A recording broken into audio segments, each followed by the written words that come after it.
Hello there. Welcome, everybody. Good afternoon. Welcome to Han Talks First. I am your host, Han. And this is my new Iron Man glove, my gauntlet. What do you guys think? So, of course, it's our new airtime for the podcast here on Sundays. And we got so much to talk about today. We have to do 2 shows this week. That's how much there's to talk about. So, welcome, and let's jump right into it. So who talks first? You talk first? I talk first. So yeah, I'm glad you could join us here today. I'm glad you could be here. Like I said, there's tons to talk about. I wasn't too prepared, so let me pull up my notes here real quick and we can get started. Let me know if there are any technical issues on your end today. If you can hear me okay, if you can see me okay. Last week we had some technical difficulties, a lot of which I apologize for that. We had to cut the show early, so we didn't get to do all the stuff that I wanted to do. But guess what? I figured out what the problem was. I figured out what the problem was with the stream. So for the past couple of weeks, we've been having tons of issues with the show, and it mostly has to do related to my camera. So the thing is, I just got this new webcam that looks great. I mean, it's only 720p, but it still looks pretty okay. So what happened? The camera has a built-in ring LED light on it. So what happened was, if that LED ring light on the camera runs for too long, it starts to freeze. I don't understand how that's possible. It might be the power source it's connected to, which is my computer. It just can't handle it. But bad advertising. You would think that I bought the camera with a ring light for a reason. You would want it to work, but it didn't work. So anyway, now I use it without the light, so there's less lighting on my face, which is actually okay because a lot of you aren't here to look at me, even though I am one of the most handsome men in the world. I'm kidding. I'm totally kidding. You're here to listen to Star Wars topics, Star Wars news, Star Wars theories, and things like that. And we got a lot to discuss today, actually. Tons of news that came out. So again, I apologize for last week.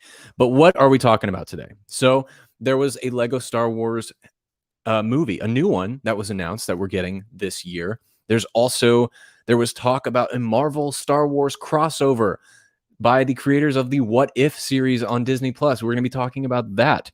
Bad Batch got a season 2 announcement. That took everybody by surprise, but we have some quotes from the creators that we're going to read and discuss there.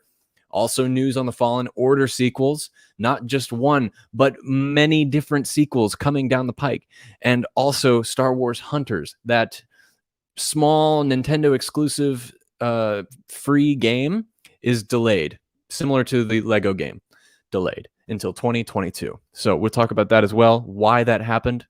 And also the big news that really went down, a lot of people are upset about the Star Wars Hotel, Galactic Starship, I think is what it's called. Star Cruiser, that's what it is. A space cruise, so to speak. And people are obsessed with the price of it and how astronomically high it is to go to this park. And the last thing that we'll discuss today is actually what I showed at the beginning of the show. If you're one of our video listeners, you'll see that I recently got the Iron Man gauntlet, which is pretty cool, and it like holds drinks and stuff. But I got this at Avengers Campus. I went to Disneyland over the weekend for Chris's birthday, and we got to experience Avengers Campus. And now I have something to compare it to up against Galaxy's Edge. So we'll talk about my experience with that and my compare and contrasting between the two different parks. And that's really all we're going to talk about today. On my Twitter, I told everyone we'll be having 2 shows this week. 2 shows, because there is so much to talk about. So this episode is strictly on Star Wars news. Tomorrow, I will come back and do another episode. It might be at noon. It might be a little later. I'm not sure, but I'll let you guys know later today. But tomorrow's episode is going to be all about the Disney drama that is going down. For those of you that have watched me for any period of time, you know that I am a huge Bob Iger fan. And I was so disappointed when he left, or when he announced his succession plan at Disney last year in January. And things have been going downhill rapidly at Disney. And there's lawsuits. There's tons of talent relations issues. There's profit participation issues. There's tons of contract issues going on, and I want to discuss it because it will affect future Star Wars and Marvel and Disney brand overall, and it's something I really find interesting. So if you're interested in that, come back tomorrow. We will discuss that on the show as well. And if you're joining us live, welcome. I'm so glad you could be here today. I see a couple of you with us now on YouTube and on Twitch. Welcome. I see Year Network in the chat. It's so good to see you, my friend. It's been a long time since we chatted. Welcome back. And of course, hello there to Max. And hello, Four-Legged Gamer, who I neglected to say hello to last week. And of course, Chris and anyone else who is watching but has not submitted their name yet. So let's just jump right into it. And actually, I wanted to kind of give my condolences to J.W. Rinsler. We talked about him a few weeks ago, and he, his family was doing a fundraiser for his hospital bills because he gotten cancer, and he actually had passed away on July 18th. And for those of you who don't know who J.W. Rinsler is, he was the author of over 20, maybe even 30 different Star Wars books and behind the scenes books, making of, including the celebrated trilogy of the behind the scenes of Star Wars. He passed away. It kind of went under my radar. I didn't see it. I was kind of shocked to hear the news, but he will be remembered fondly. Here is a picture of him on the left with Ralph McQuarrie, the guy who designed Star Wars. And yeah, a lot of the topics that we have discussed on this podcast in the past have come from the books by J.W. Rinsler. So a beloved author. I'm sure you guys have read some of his books too. It's so sad to hear that he has passed on, but his legacy will live on. If you guys have any great memories or book recommendations of him, throw it in the chat and let people know, because it's not just Star Wars. He's done a lot more as well. So our regards go to his family and his friends and to the Star Wars community. The other little kind of off the top thing, which I actually forgot to mention last week, is actually about the Obi-Wan Kenobi series, which is, as you all know, my most anticipated show in the world. And one of the actors, Sun Kang, I think that's his name. I'm kind of doing it off memory. He had spoken out about his experience being on set of Obi-Wan Kenobi.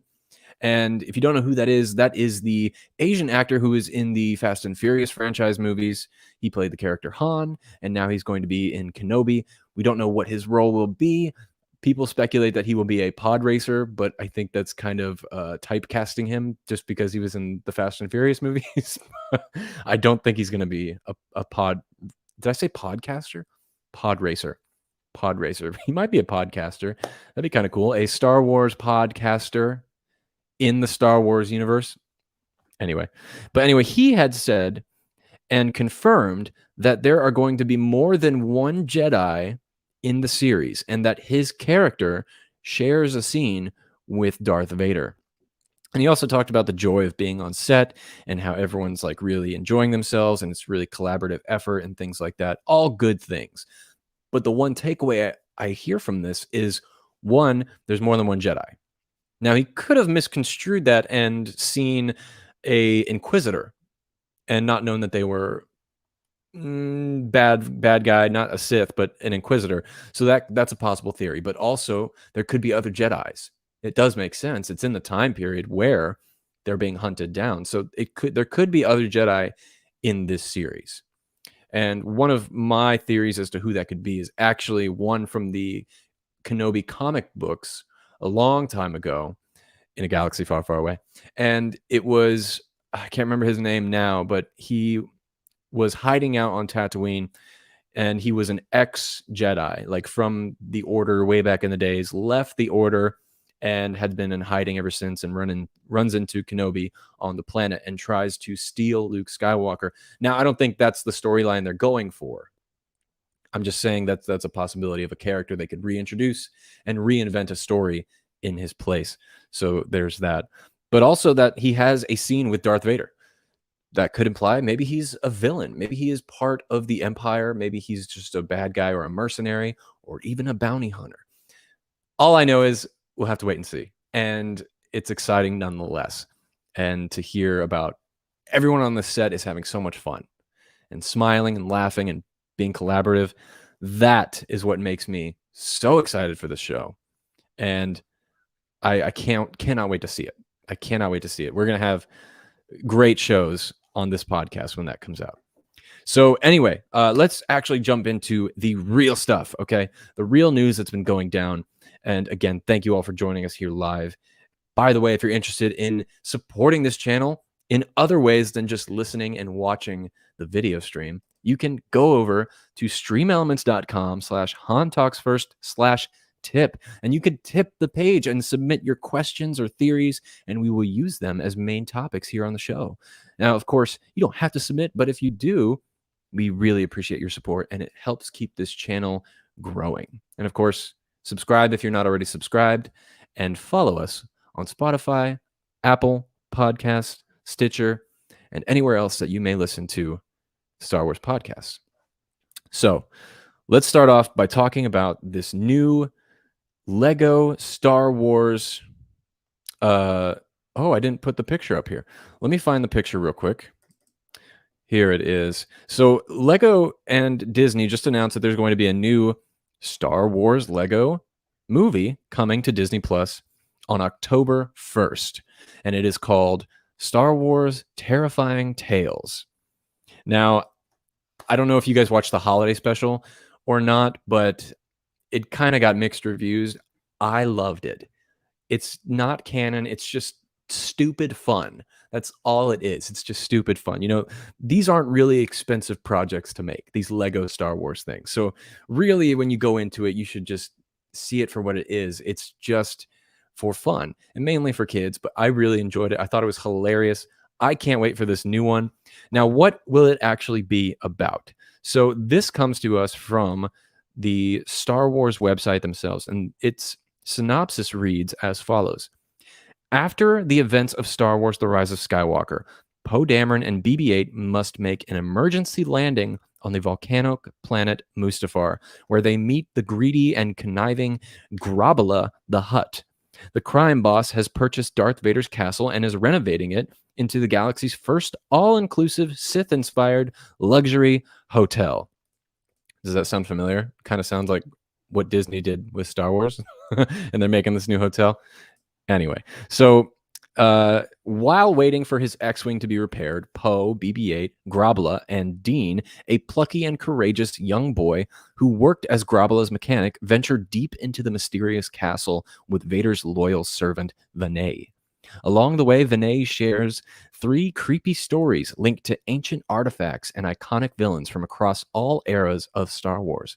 And as Vinay spins his tales and lures our heroes deeper into the shadowy underbelly of the castle, a sinister plan emerges. With the help of Dean, Poe, and BB-8, they face their fears and stop an ancient evil from rising and escape to make it back to their friends. So all in all, it does sound like a really cheap, really short movie, similar to the holiday special. Sounds like it could have a lot of laughs in it. Nothing to take as canon or nothing to take too seriously, of course. I don't think a lot of people will watch it, to be honest with you. But Lego has made Disney Star Wars content for a long time in the visual format, and I think they'll continue to do so. I am less interested in this one than I was in the holiday special, but I will still watch it nonetheless. So we have that to look forward to coming October 1st. Taking a look in the chat here, see what you guys are saying. No technical issues today. Thank you so much for letting me know. 2 legends in one photo. They will never be forgotten. Yes, Ralph McQuarrie and J.W. Rinsler. Fantastic creators. As Star Wars gets older, we will start to lose some of those classic people, and they will not be forgotten, and their work will live on. I know Vin Diesel says that with the family, but I'm pretty sure that he will have a racer family. I think that the new Lego movie could be very interesting, but I really want them to make a Star Wars movie with horror elements or a straight up horror movie. Yeah, so Max, we've talked about that a lot here. It could definitely be something interesting, and it's definitely possible. One common example we've brought up several times is the cave scene on Dagobah, the dark side cave where Luke enters and goes and discovers his darkest fears, which happen to be the fear of himself. And I think Star Wars could use some genre bending, especially when it comes to horror, because horror is one of my favorite genres of all time. And I really enjoy watching horror films. If you're watching on the video stream, I apologize. I'm just getting my gauntlet ready so I can. Wait, let me turn the Infinity Stones on. There we go. Look at that. So don't ask me how much this Infinity Glove cost because I don't want to share that information. It was worth every penny. Anyway, so that's it for the Lego Star Wars movie. Something to look forward to. Now, on top of stuff to look forward to, if you guys are fans of Marvel, there is the What If series coming out very soon to Disney Plus, and its creators had an interview with Collider, and they actually talked about the idea of crossing over with Star Wars in this What If series, and it actually was discussed at some point during its development. So let me see here if I can pull up this information, get my notes straight away here. I don't have a picture to share, but I will read from this article anyway. So anyway, in an interview with Collider, head writer AC Bradley and director Brian Andrews, spoke about their involvement in trying to bring the two franchises together. Bradley said, "I was kind of notorious for trying to get a Star Wars character involved. We did try at one point, but it's kind of like play with the sandbox that you were given. We gave you the entire MCU, run with that." And then she went on to say, "I was like, okay, but still Luke Skywalker would be an amazing Avenger."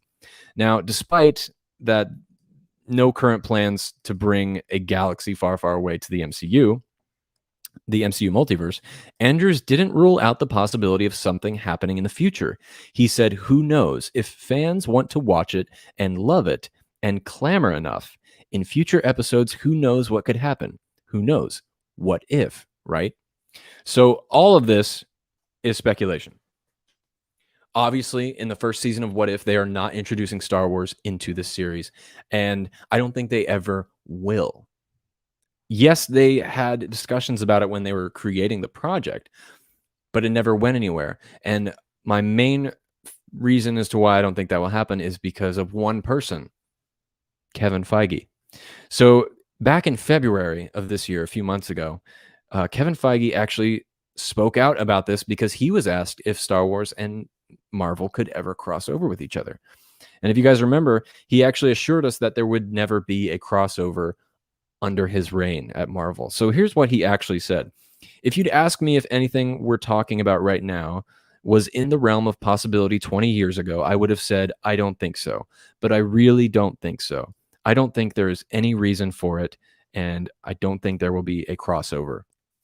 So Kevin Feige is not interested, hasn't even thought about it.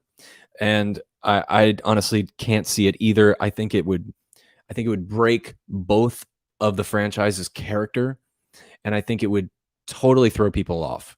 I mean, look at the Marvel MCU and what used to be the Fox Marvel universe, X-Men, New Mutants, all that kind of stuff. General public fans don't realize that they're two different entities, that they're two different studios, at least at the time. And it's really hard for some people to grasp that idea if you're just a casual viewer, and it's understandable. So if one was to cross over, let's say, Anakin Skywalker with Thanos, for example, that's brand confusion out the ass, you know? I think it's safe if Star Wars is Star Wars and Marvel is Marvel. Now, we just talked about the Lego Star Wars movie. That is a good example of where I think we can see a crossover event. Something like Lego, which is a brand of itself. And when you're playing with Legos, You play with different types of IP. You could play with a Spider-Man Lego, and then you can switch over and play with a Transformers Lego, and you interact with the world. That's what playing is. And it's not really out of character for that type of toy or franchise. But when it comes to live action or animated stuff that is on Disney Plus and is well established already, I don't think it can work. And Kevin Feige doesn't think it can work. Maybe it could. Maybe there is someone out there with an idea that hasn't been presented yet in a way that it could work. But I think it would be extremely ambitious, extremely tedious, and a difficult task to do it anyway. But who knows? So that's it with the What If series crossover. I'm not too interested in the What If series, but I might watch it. I don't know. We'll have to wait and see. Anyway, so the other bit of news here is about Bad Batch. Now, for those of you who watched The Bad Batch, congratulations. I do not like the show anymore. I was doing reviews every Sunday, and then I got to like episode 8, and I was like, what is going on with this show? I totally lost interest. And it was such a shame because I thought it was building something pretty great. And ultimately, I thought it was building to a very tragic ending, one that would include the death of all of the members of the Bad Batch. And even though I stopped watching the show halfway through, it doesn't mean I'm not going to finish it. I'm actually waiting until the whole series is finished, and then I'm going to binge everything, because I don't like setting aside time for something that I really, or once a week for something that I really don't enjoy anymore. So I'd rather just do it all at once, get it out of the way, and then talk about it after. Now, a lot of people like it, so my goal isn't to trash it for any of you who do enjoy the show. But when I heard that they were doing a Bad Batch season 2, I was actually even more disappointed than I was at watching the actual first season. And I would have been disappointed even if I liked the show a lot. And part of that is because of how the show has kind of set up this ultimate tragedy. Like I said, about it really feels like it's going to end where all the main characters die, because there's nowhere else for them to go in this franchise. And unfortunately, they're coming back for season 2. I have no idea where that can go. I think it's going to get a little too muddied, and it's going to blend in with other parts of the timeline that it takes place. And I don't think it can make sense for this series. This series really felt like a limited series, a spin-off of the Clone Wars that would introduce characters like Omega, bring back characters like Cad Bane, reestablish Fennec Shand as a character, and then show us where they can go and how they can be implemented going forward. But that's just me. A lot of people are excited about a season 2, but I feel like this series has reached its end. I do not think it can get any better. The first episode was perfect. It was great. Honestly, this whole entire season could have probably been one single movie. The animation and the artistic choices and the voice acting and the direction is all great, but it feels it's like putty, and it's being stretched as much as it can through 16 episodes. And it's just too much. It's not filler to say, it's just very dull. And I think there's a bigger story to tell that can be done in a quicker amount of time. So anyway, here is what the press release was for The Bad Batch Season 2. Fans have enthusiastically embraced the action and drama of Star Wars The Bad Batch. Have we? Anyway, it goes on to say, and we are all excited to see that Star Wars animated universe will continue to expand on Disney Plus. And this is said by Michael Paul, who is the president of Disney Plus and ESPN Plus. And he continues and says, as the dedicated streaming home for the Star Wars franchise, we can't wait for the second season of this fan favorite animated series. Fan favorite animated series? Look, Just because the numbers for the first couple episodes were fantastic doesn't mean it is the best, okay? I actually ranked this below Resistance, believe it or not. That really crappy Star Wars show that was out for 2 seasons. And I think this one's going to get canned after its second season as well. Again, I really don't, my goal isn't to just talk shit about this show, but look, I really think they could have hit a home run with 1 season, 10 episodes, finish out the storyline, kill off the Bad Batch in the most respectful way. Okay, don't take that the wrong way, but kill off the Bad Batch, and that builds this huge foundation for the Omega character. Omega! And she can like go on and introduced into live action shows such as the Book of Boba Fett with Cad Bane and Fennec Shand and all this kind of stuff. That's just me. Now, to be fair to all the people that do like the show, I have not continued after like the 8th episode, I think. Maybe 7th. I don't know. Maybe it gets better. Maybe I'm crazy. I just think resources could be going into different projects, better projects, but we'll have to wait and see. Let me know what you guys think. I cannot get through this show. If you guys are still watching it, let me know what you think about it, because, you know, I have to, at some point I'll try it again, but now is not the time. I have too many other things I'm focused on, and the Bad Batch is not high on my priority list. Bad Batches only. Let me see if you guys have anything to say about the Bad Batch. I'm not sure if you do or not. Max says that I would love a cameo from a Star Wars actor, and the Marvel characters ask, "Where are you from?" And the Star Wars characters say, "From a galaxy far, far away." That's pretty cool. That'd be a great promo, you know, for something. I think that could be really cool. He also goes on and says, "To be honest, I wasn't surprised that there will be a season 2 because it made and makes money." So here's the thing. The Bad Batch actually does not make any money. And because it's put on a streaming service. Now they make viewership, but it actually, there's no return on that investment other than subscriptions. And I would put money down to say I don't think they made any new subscriptions for releasing the Bad Batch. You know, with shows like WandaVision, Loki, The Mandalorian, I guarantee they get new subscribers for those kind of shows. I wouldn't think that the Bad Batch would do that. I could be wrong. But as far as getting greenlit for a season 2, that's because of the numbers. So they got huge viewership numbers for the first couple episodes, maybe even afterward. But I hear a lot of people losing interest in the show. But we got to remember too, this is made for kids, right? The Bad Batch is made for kids. Disney Plus is essentially made for families and children. So maybe it is popular with them, and we'll just have to see. But you're on the right thinking path. You know, when something makes money in Hollywood, when something gets viewed a lot in Hollywood, it gets a sequel, right? It gets a second season. What's up, Sith Care Bear? It's good to see you. Welcome back to Han Talks First. Good to see you again. And he says, I knew from the start that it would be multiple seasons. The plot developed pacing is too similar to the Clone Wars. It is very similar to the Clone Wars, isn't it?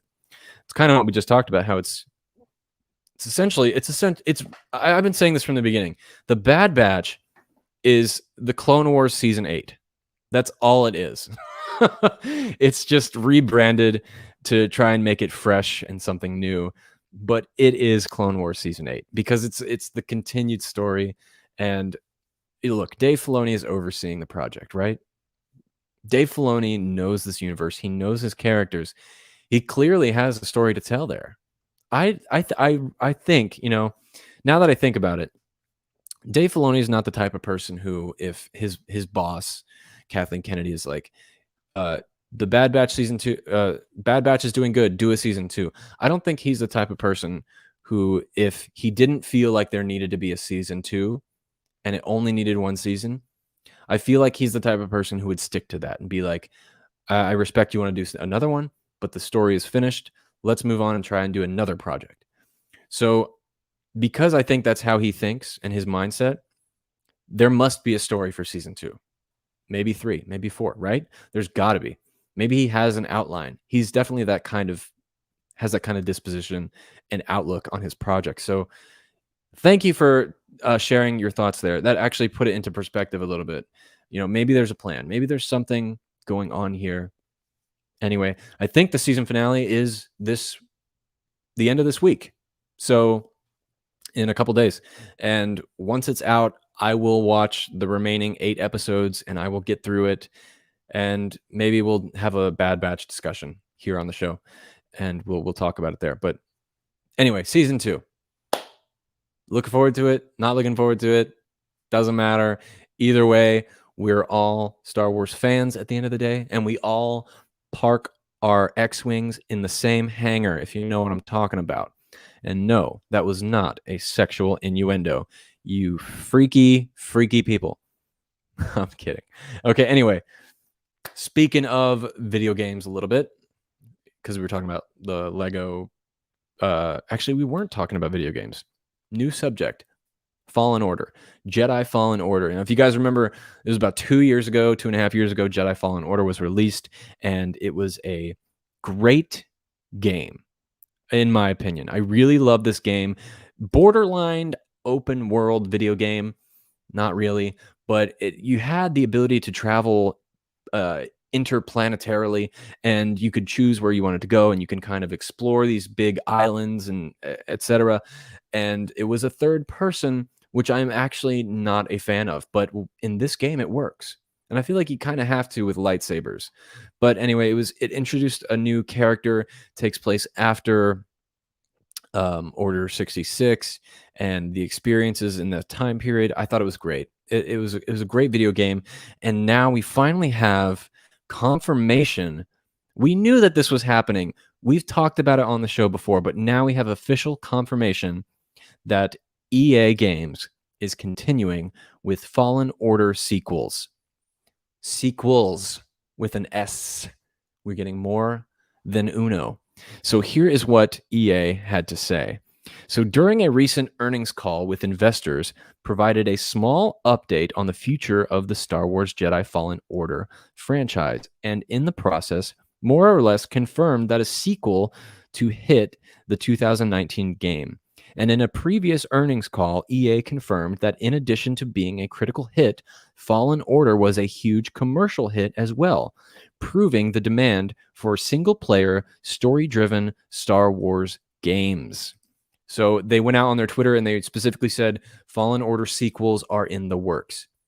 This is great news. This is round of applause. We've been begging for a sequel. And to be honest with you, I don't know why they didn't greenlight it sooner.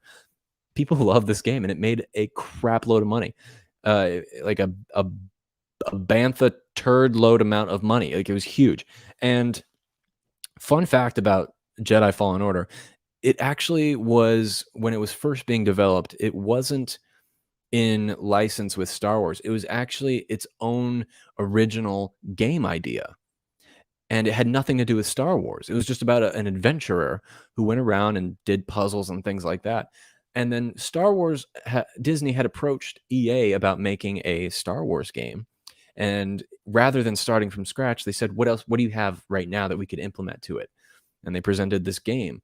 And then they changed it up and they added lightsabers and they added ships and they made it Star Wars canon, mixed it with the lore. And that's how we got it so quickly. Because if you think about it, the game shouldn't have come out as quickly as it did once the deal was made. So that's kind of an interesting story about Fallen Order that I think is fascinating.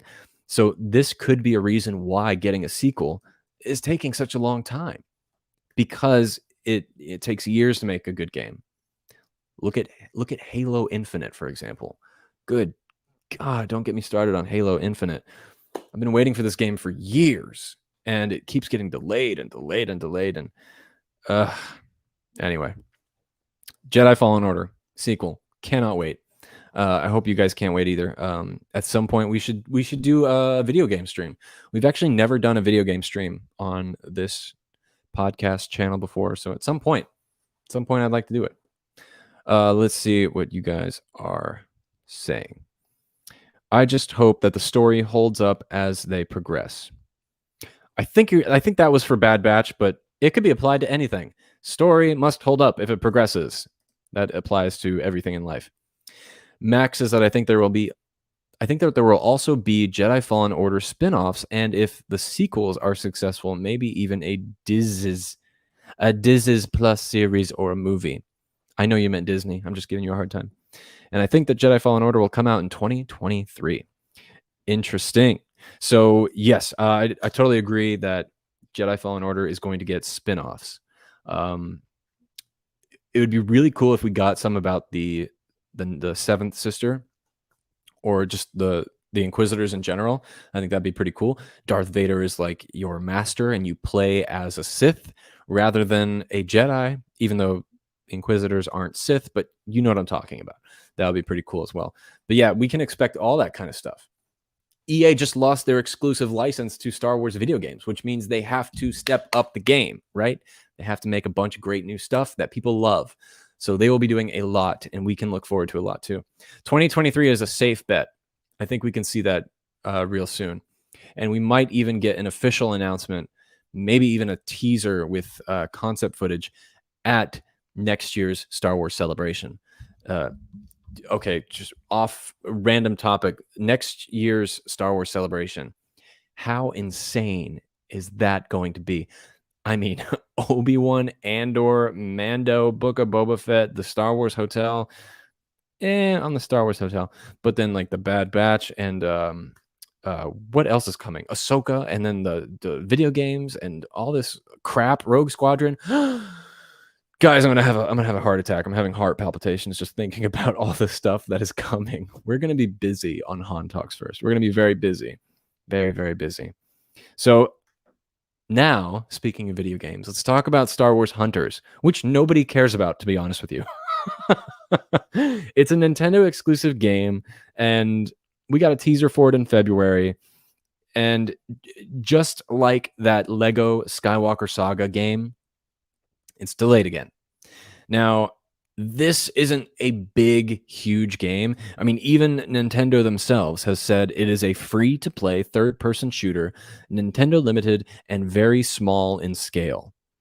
So there's that. It's delayed again. I kind of was looking forward to it, mostly because it's free, and free is always good for me. But here's my theory onto why this is delayed. And I think it's actually because they're going to change it rather than being an exclusive to Nintendo, but actually make it across platforms. I think that is why they have delayed the game. Maybe they're working on it and they've realized we have something really special here. Let's make it available to everybody, not just Nintendo. Now, I don't know how the licenses work with video games. I'm not big onto that kind of business, but that could be a possibility. And I've seen other people suggesting it as well. So that's my theory. But that's it for Star Wars Hunters. No real major announcements there, but it's coming. We have something else to look forward to in 2022. Again, next year is going to be insane for Star Wars. I don't think you guys understand. This is going to be insane. I'm gonna lose my Wookiees over here. Okay, so now the last two things I wanted to talk about are the Star Wars Hotel that was just recently had a trailer and an announcement about the cost, and a lot of people are talking about it. A lot of people are complaining about it. But in conjunction with that, I want to talk about Disneyland and Galaxy's Edge, and also Avengers Campus at Galaxy's Edge. And I went there this weekend, got myself Infinity Gauntlet. So, be careful what you say to me on my chat boards. I'll snap you away. And I'm mainly talking to you over at Twitch, all you people at Twitch. You guys are pretty mean to me. Anyway, so I went there this weekend with my girlfriend. It was her birthday. That was her gift from I, and we had really fun. The Avengers Campus totally blew me away. The year before, I had gone to Galaxy's Edge. Now, Galaxy's Edge was exciting. There's not much to do there, and there is only sequel things to do. Now, I'm not saying that the sequels are bad or something. I'm just saying that it's Star Wars land, and you only have a small fraction of Star Wars stuff. So, needless to say, it was a little disappointing. Galaxy's Edge. I will say the Galaxy's Edge VR game, Tales from Galaxy's Edge, is incredible, and it makes me like the park more. But Galaxy's Edge has nothing to do with Star Wars. It was created so that they could implement new things from the park into it. But Batu, that's not. It's from nothing in Star Wars. It's all new stuff. Black Spire Outpost, it's new. Olga's Cantina, that's new. The Millennium Falcon ride is average to me.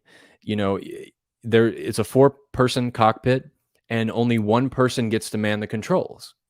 That's not really an immersive experience. And if you want to try and go again to try and get the driver's seat, you have to wait 3 hours in the line.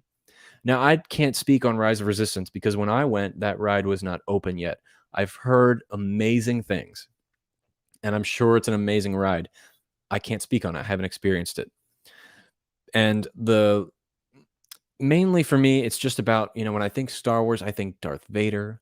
I think, Jedi. I think stormtroopers, all that kind of stuff. And there's really not much of that at Galaxy's Edge. And then they announced that they were doing the Star Wars Hotel.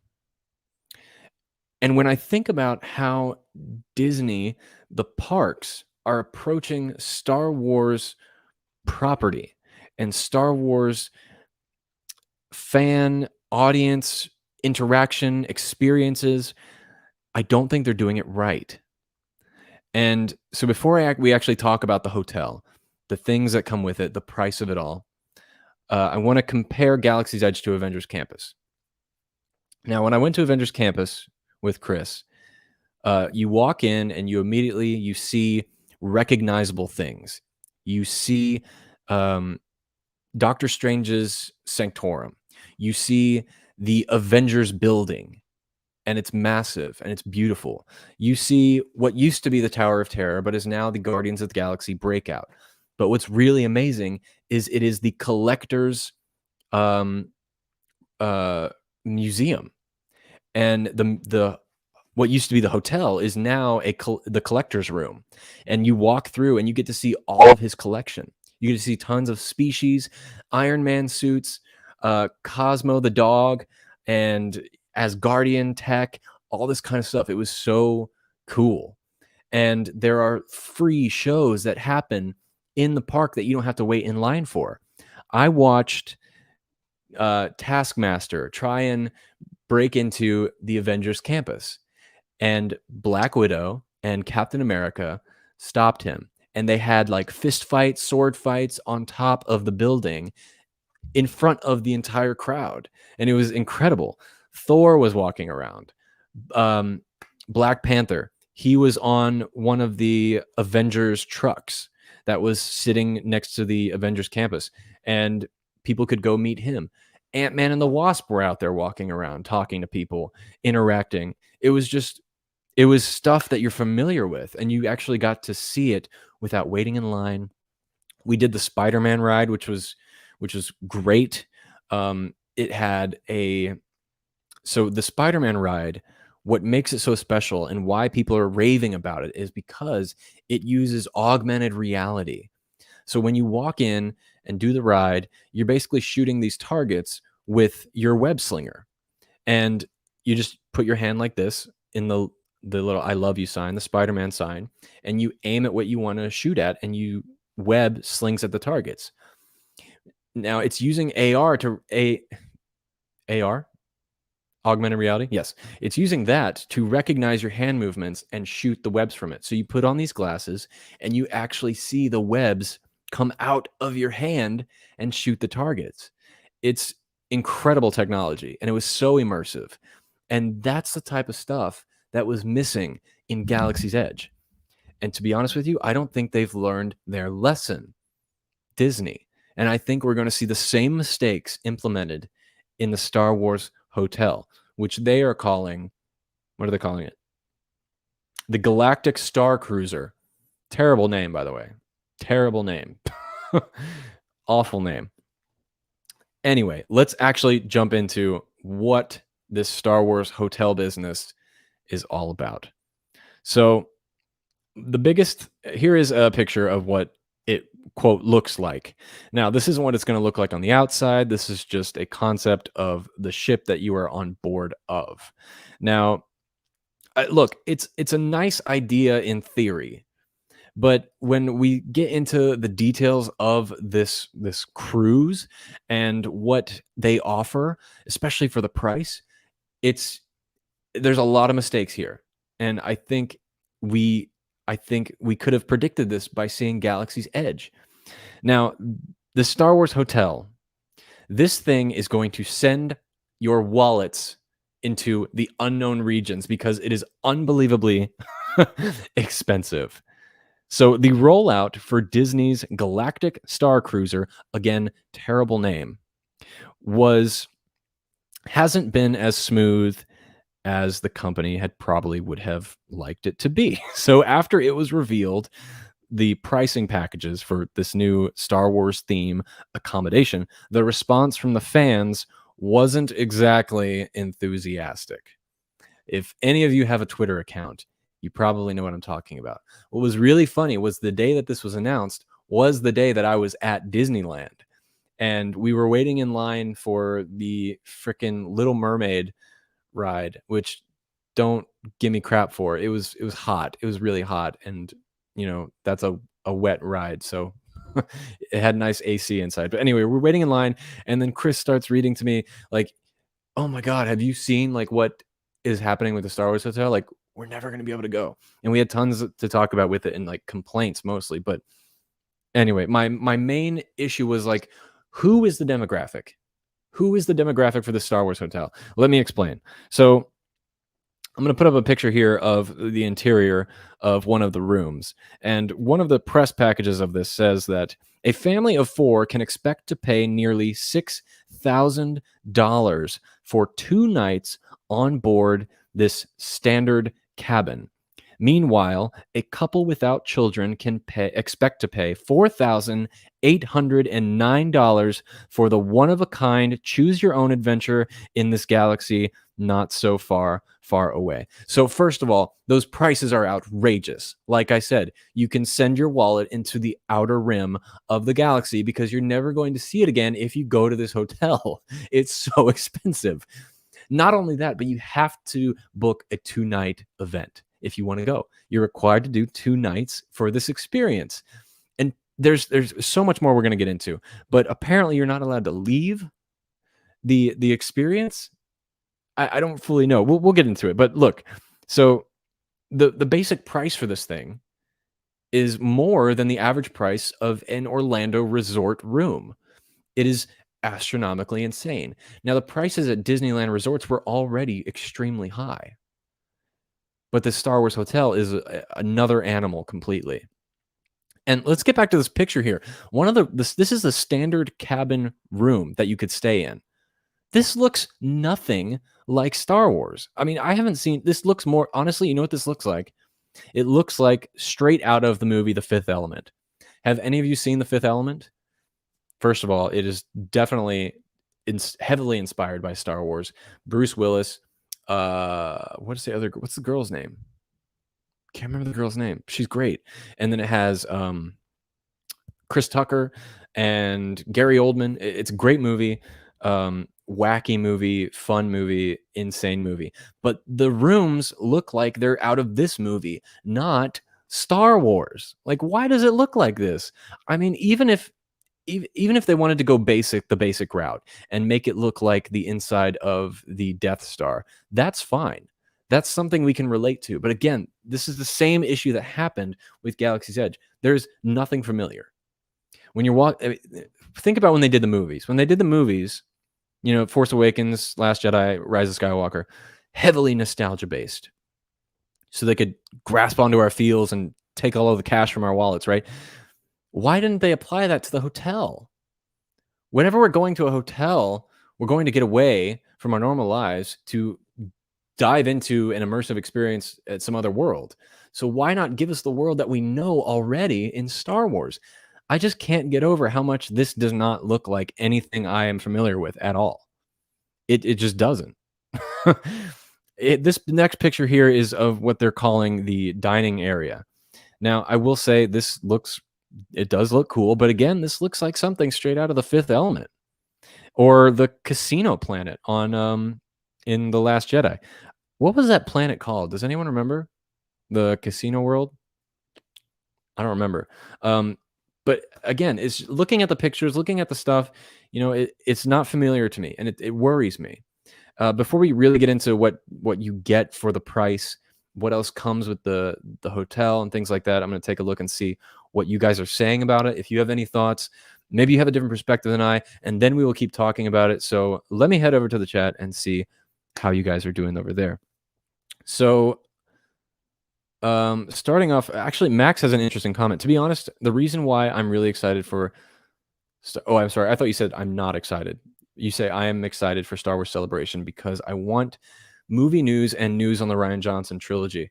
So you think we're going to get some news at 2022 Celebration? Interesting. I don't.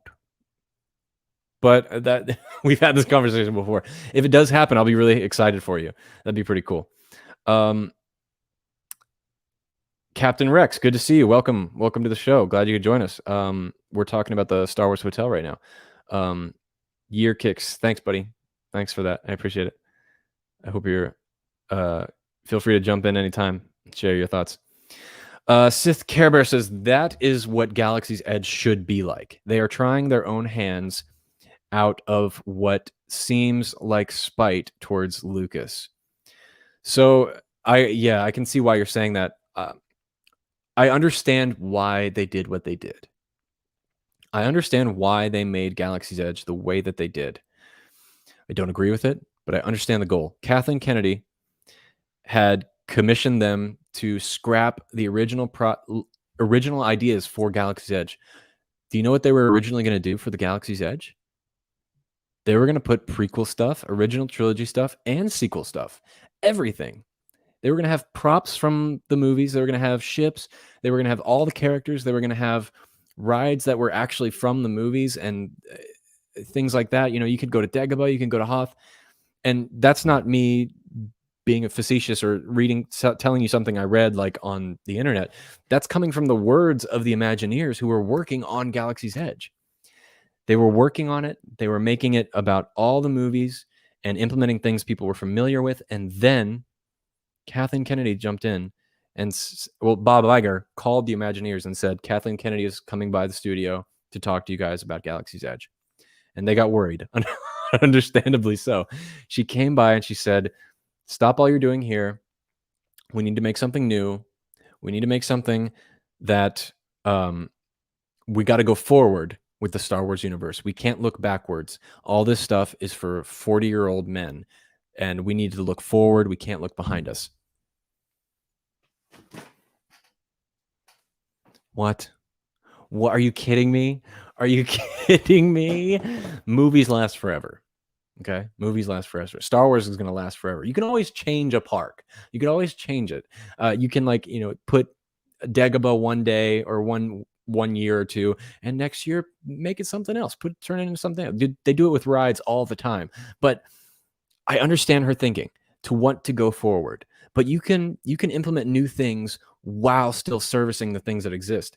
I mean, if I go back to the Little Mermaid, if I go on the Little Mermaid ride, okay, and I see a character I have never seen before in the place of Ariel, I'm going to be like, what the hell, where is Ariel, right?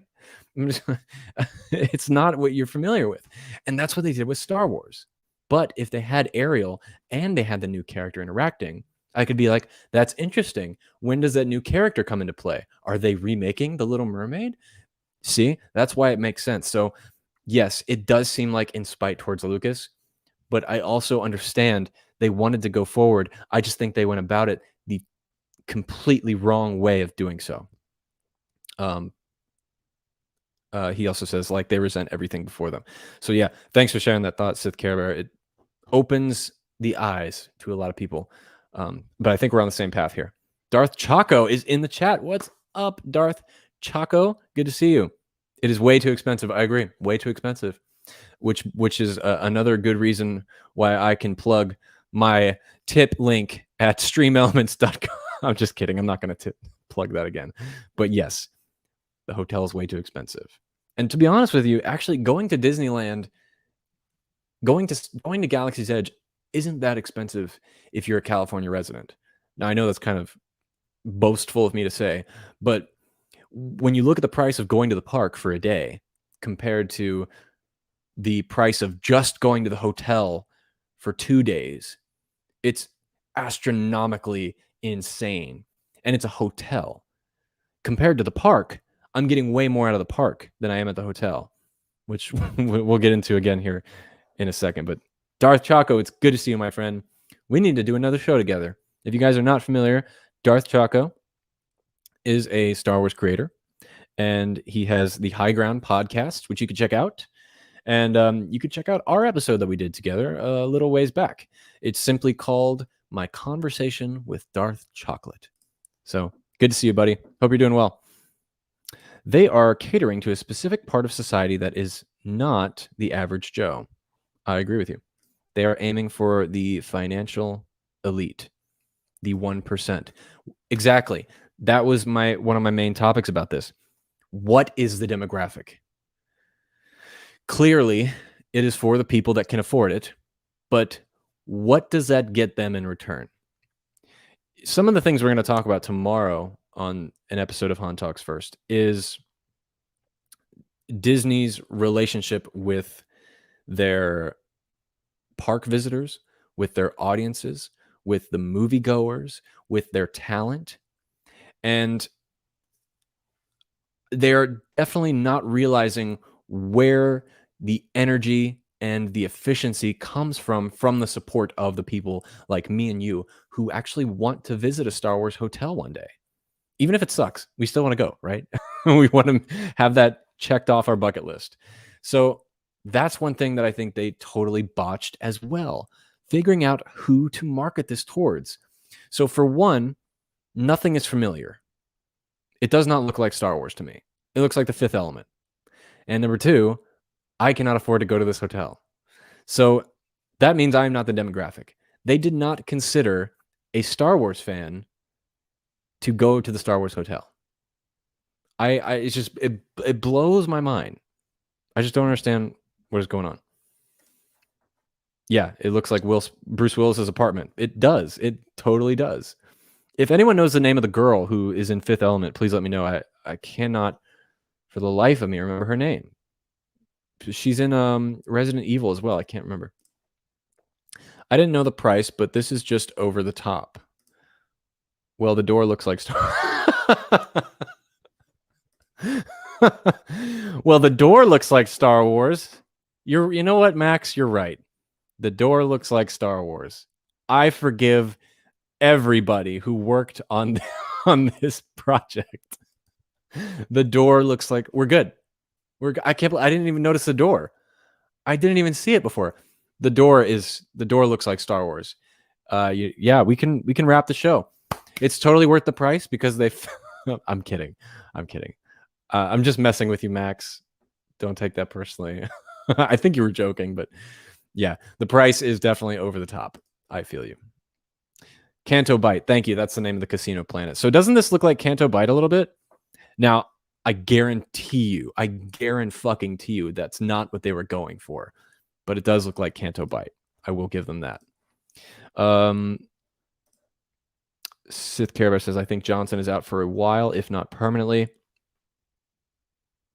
I do too. I think permanently, honestly.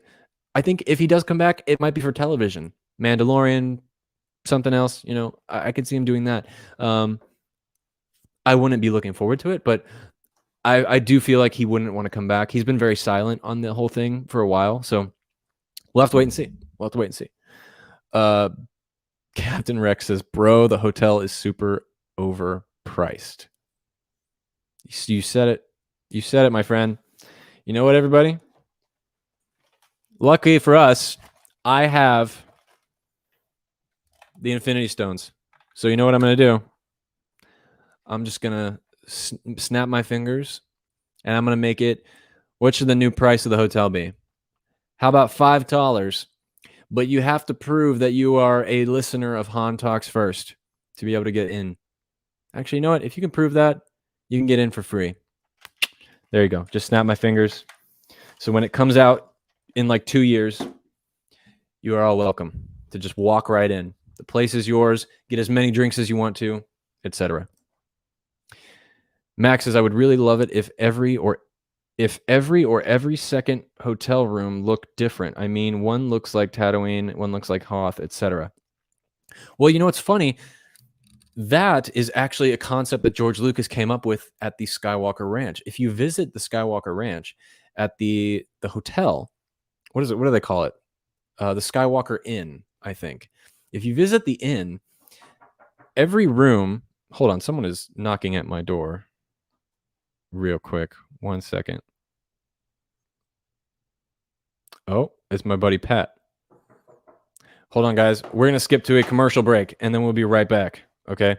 Hang tight, listen to a word from our sponsor, and I will see you really soon. Thank you so much for watching. Today's video is sponsored by Audible. Audible is an online audiobook and podcast service that allows users to purchase and stream audiobooks and other forms of spoken word content. And because you listen to my show, I'm going to give you a 30-day free trial to Audible. Just go to the link in the description below, www.audibletrial.com/HanTalksFirst. My resolution this year is to read more books. They make you smarter, but they can also bring you closer to the things you love, like Star Wars. Now, if you're like me and you try to get your hands on every single Star Wars book you can possibly find, then you probably have the same problem I do: shelf space. But it's not just about that. Audible is the leading creator and provider of premium audio storytelling, enriching the lives of millions of listeners every day. Audible has everything you need: audiobooks, Audible originals, podcasts, and more. Thousands of titles. And you can listen anywhere, anytime, on your phone, on your computer, in your car, and they're always launching new content. And it's less than $10 a month with the Audible Plus plan. But like I said, you can get 30 days for free with the link in the description below, www.audibletrial.com/HanTalksFirst. It's time to start listening, my friends. Link below. Enjoy. Look at that. I am back here on time. Thank you, Audible, for sponsoring today's episode. And go check out the link if you guys are interested in getting a free trial. So anyway, sorry about the delay. Anyway, I forgot what we were talking about last, but the Lucasfilm Skywalker Ranch aesthetic. So each room is actually themed after a different type of movie. So there's actually a room that is about Akira Kurosawa films. There's a room about like The Godfather, and there is of course a Star Wars room, things like that. So yeah, if they implemented that into like the hotel, that would be really cool. I don't think they're going to do that though. I don't think that's on their checklist, but that is a very good idea, and I would wish they would do that. Rex says that it's okay. I feel Daddy Lucas is going to save us. Well, you let me know what Daddy Lucas is thinking, okay?